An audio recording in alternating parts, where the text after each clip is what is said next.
It gives me a great pleasure in my capacity as the Dean of African Group of Ambassadors to the Republic of Serbia to welcome you to our annual celebration of our beloved continent, Africa. Today, we come together to commemorate that memorable day, 25 May 1963, when our visionary African liberation heroes, after the period of colonialism and all the hardships it had brought to our people, came together and decided to join hands and form the Organization of African Unity, the forerunner of the African Union.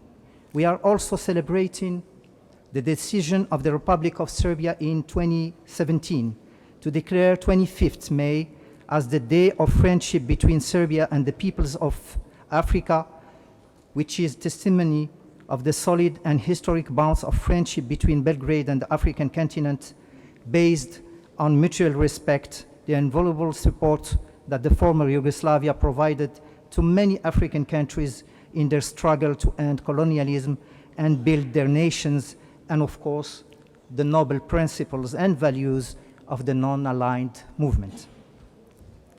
Excellencies, ladies and gentlemen, long celebrated as the cradle of human civilization, Africa is blessed with an abundance of natural resources. It is home to some of the world's largest reserves of minerals, oil, and natural gas, and has around 60% of the world's uncultivated arable land. With its vast desert, long coastlines, and numerous rivers, the continent is uniquely placed to become a major driver of the world's green energy transition, harnessing solar, wind, and hydroelectric power. The Great Sahara, for example, receives more than solar energy in a few hours than the entire world uses in a year. Yet Africa's most valuable resource is undoubtedly its people. With a population of more than 1.3 billion, the continent is home of the youngest and fastest growing workforce in the world. This youthful demographic is not only a source of labor, but also a source of innovation and entrepreneurship. That is why the African Union has declared this year the Year of Education, which the theme educates an African fit for the 21st century, building resilient education systems for increased access to inclusive, lifelong, quality, and relevant learning in Africa.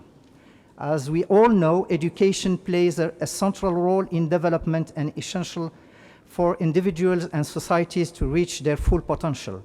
In Africa, however, a number of challenges stand in the way of achieving this goal, including lack of access to quality education, infrastructure deficits, gender disparities, economic constraints, conflicts and displacement, and so on.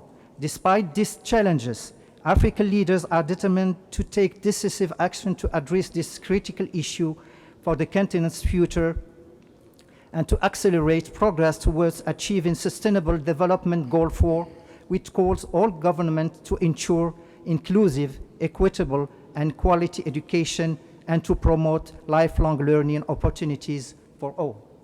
Dear friends, in doing so, Africa counts on the support of friendly countries such as the Republic of Serbia. Indeed, the roots of educational cooperation between Serbia and Africa can be traced back to the days of the non-aligned movement, when the former Yugoslavia initiated numerous scholarship programs for students from Africa in the 60s and 70s. In recent years, Serbia has renewed its commitment to educational cooperation with the continent, with encouraging initiatives such as the Word in Serbia Scholarship Program, launched in 2010, which has enabled many African students, some of whom are among us today, to pursue their education in Serbia in many disciplines, ranging from medicine and engineering to information technology and innovation. Looking for the future, there is immense potential for expanding this cooperation and increasing the number of scholarships awarded to African students, which will help to consolidate the friendship and human ties between our people and to train a new generation of African leaders who will always carry out with them the love and respect for the Serbian people and nation. Before concluding, I would like to applaud Serbia's decision to increase its diplomatic presence on the African continent with more than 10 new missions in the coming years, and express the group's eager anticipation of the announcement tour of Africa by His Excellency President Aleksandar Vučić. Excellencies, ladies and gentlemen, I would like to end my remarks by quoting the former Secretary General of the United Nations, the Ghanaian, Mr. Kofi Annan. Education is the great equalizer of our time. It gives hope to the hopeless and creates chances for those without. Long live Serbia, long live Africa, and long live the Serbian-African friendship. Thank you for your attention.